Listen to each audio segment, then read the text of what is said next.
Hi, experiences. What are great experiences? How can we better design them? How can we use technology to make great experiences in the art field? Today we have the pleasure to have with us Agnieszka Szóstek to talk to us about these questions and give us great answers. So, Aga, you have more than 18 years of experience as an experienced designer, and you work as a researcher, as a consultant, coach, speaker, author. You also teach at university, and you are running a podcast. So welcome, and we're very happy to have you with us today. Thank you. I'm very happy to be with you guys. So the first question I want to ask you, it's the very basic one. So actually, what is experience design? Let's start with trying to understand what is experience, because this is, you design an experience. And if you dig into the dictionary, there are like a lot of definitions of what experience is all about. You have professional experience, you have life experience, you can have an experience, you can be an experienced person in something, and so on. So when you really think about it, like what are we designing for? Like what is this thing? And that was something that intrigued me for many, many years. So I bumped into a book, into an article actually, by Daniel Kahneman, who is the guy who won the Nobel Prize for talking about heuristics and how we think and how we kind of apply the different ways of thinking to simplify the world around us. And he's talking about the two selves that we've got in ourselves. One is the experiencing self, and the other is the remembering self. So the experiencing self is the self that records everything as it happens. So like now we are talking together, there's some light, there is a temperature in this room, you hear my voice, you see my face, and so on. So these are the things that are being remembered for a moment by your experiencing self. But of course, once the time passes, 99% of all of it is basically forgotten, because otherwise our brain would be completely overwhelmed. So we've got the other part, which is the remembering self. And the remembering self is our library of experiences. So basically this is something that we remember as a good or a bad experience. So basically, as I look at what experience is all about, is about creating, or it's about those memories. So of course, it is important to remember that we have all those moments that accumulate into the memory that we've got at the end. But bottom line is that the experience is something that we remember and use as a comparison to other things that happen in our lives. So this is experience. So where is experience design? So basically, if you think about it, what we are trying to do as experience designers, we are trying to design a memory that's worthwhile remembering. So that this is something that when you come back to, you say, hey, that was something that was amazing for a reason. So basically the whole trick is to find all those reasons that people will remember what you provided them with. Oh, amazing. Yeah, thank you for this answer. And I mean, you seem obviously like a very passionate person, and you could have maybe like done so many other things, but what inspired you to get into this field in the first place? It was a little bit of coincidence, maybe a little bit of luck. So first of all, I come from a humanistic background. But then I ended up at Eindhoven University of Technology in the Netherlands, where I first did my master's in a program which was called, unfortunately, it's no longer there, user system interaction. So it was combining technology with psychology, sociology, humanities. And after that, I was really lucky to work at industrial research. And it was back at the time when industrial research was a true industrial research. So it was not innovation that we are trying to think a little bit forward, but we've been thinking about solutions that come to existence maybe now, which was really super cool. And after 2 years, I've decided to come back to the university to do a PhD. And I ended up in a group that was working on experiences. So my PhD was about sending social signals through the internet. So like, how do you convey what we are having here, over there? But a friend of mine, a really good friend of mine, was sitting just opposite of me, and he was working on what experience design is all about. And we always had those very intriguing conversations. And as we finished our PhDs, it was really funny because he got really interested in my field and I got really interested in his. So basically I kept on carrying on and working on it and trying to dig deeper and to understand not only what experience is, which is just one part, but how can you apply all this knowledge into creating things, creating solutions, whether business or arts or design or any other kind of solution that we have out there, so they enrich people's lives. That's amazing. That's really inspiring. And it perfectly comes to the next question, actually. So I want to dig a little bit more into the science of experiences. So what makes a great experience? So actually, there is a bunch of things that are quite important there, and they are divided into parts. One part is the fact that experience needs to provide basic or pragmatic. It has to satisfy basic or pragmatic needs. So basically, let's say we are going to a museum. It should be warm. There should be rooms. There should be a signage that's explainable enough to help us not to get lost, unless the goal is to get lost. That's a whole different story. But then you have to have this somehow indicated that you are supposed to get lost, right? So we've got all these things that make us feel not threatened, or like not too much threatened. Sometimes you want to have a little bit of threat there, of course. But this is on the top level. So this is the pragmatic stuff. You basically need to feel taken care of on this level. And then you've got the other part, which is the emotion. So basically the whole idea of an experience is to evoke an emotion.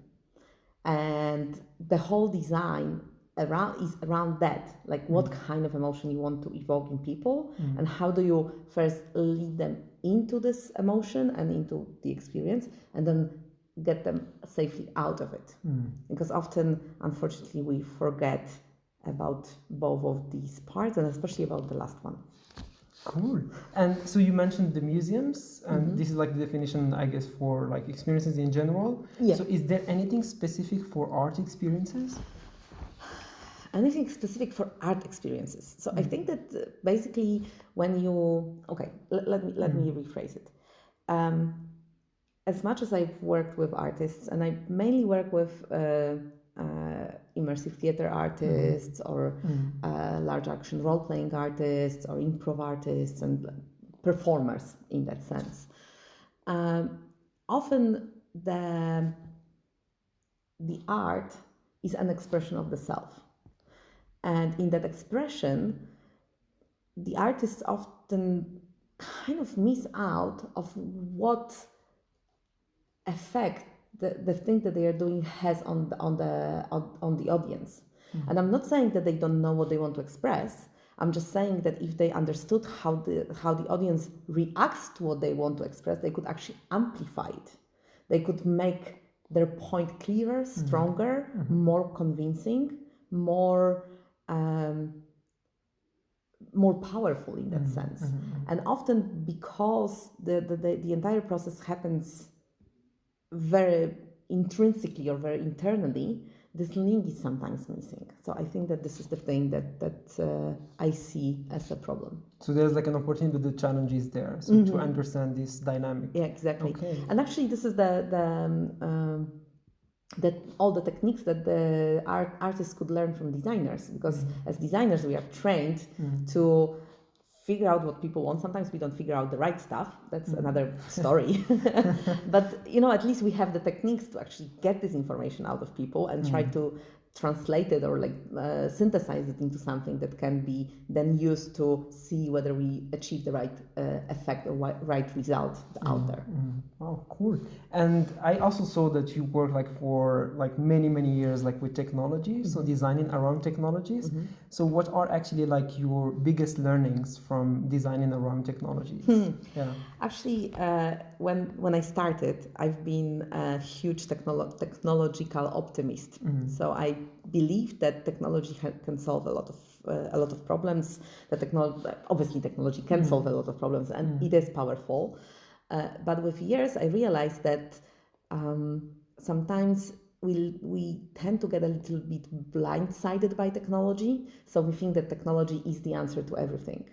So to be perfectly honest, the longer I work and the older I am getting, I'm more and more appreciating the fact that the technology is serviceable to humans or to nature or to animals, but it's not really, it should not be as dominant.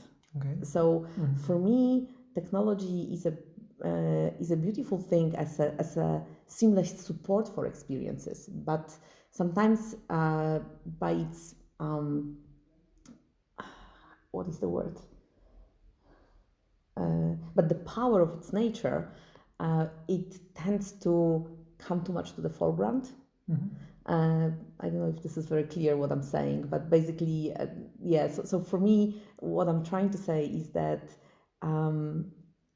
technology is awesome, but sometimes we give it too much the front seat, the driving seat, rather than have it as a support for carrying us as people into places where we want to go. So you mean like it should be more as which is more as a mean than like a purpose and in itself. itself. Yeah, Yes, yeah, exactly. I like this question. I don't know who like actually quoted it. What it says: technology is the answer, but what was the question? Oh yes, Yeah. exactly. Yeah, Yes. yeah. And another thing that I bumped into, I was once at the museum of technology in New Zealand, so somewhere in New Zealand, and it was written there that gods are to us as we are to machines.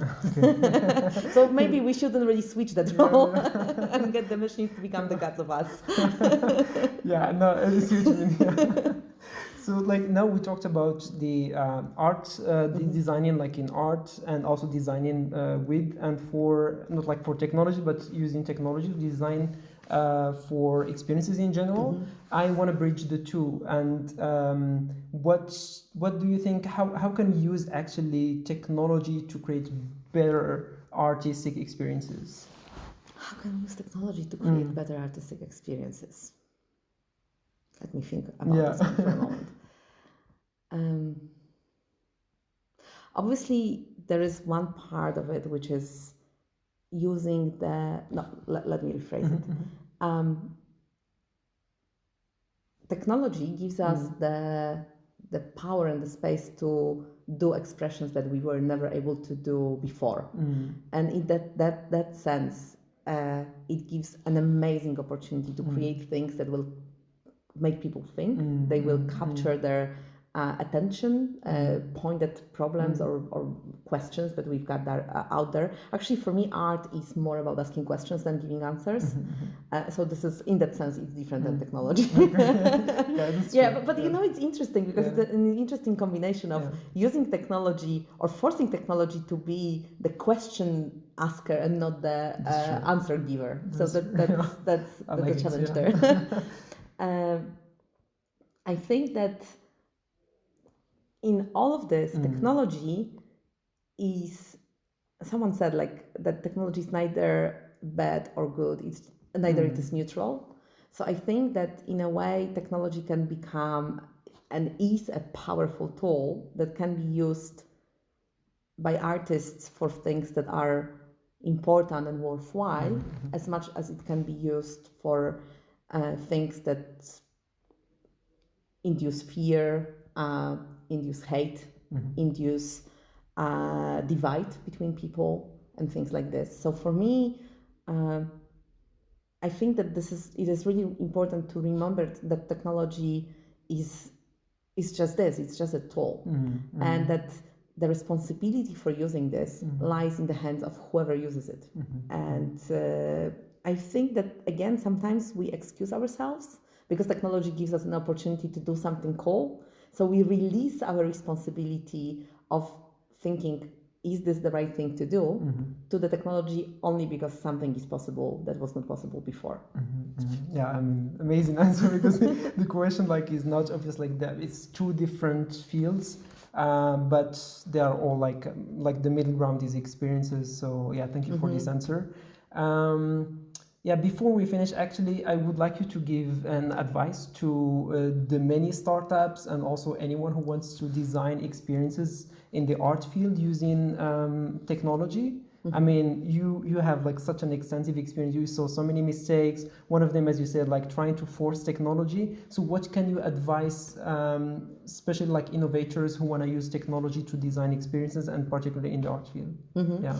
So actually, for me, there are a few things there, and the first thing is this, that it is super important to know what it is that you want to achieve, because it happens whether this is a technology startup, an art startup, a design startup, that we start by just doing stuff.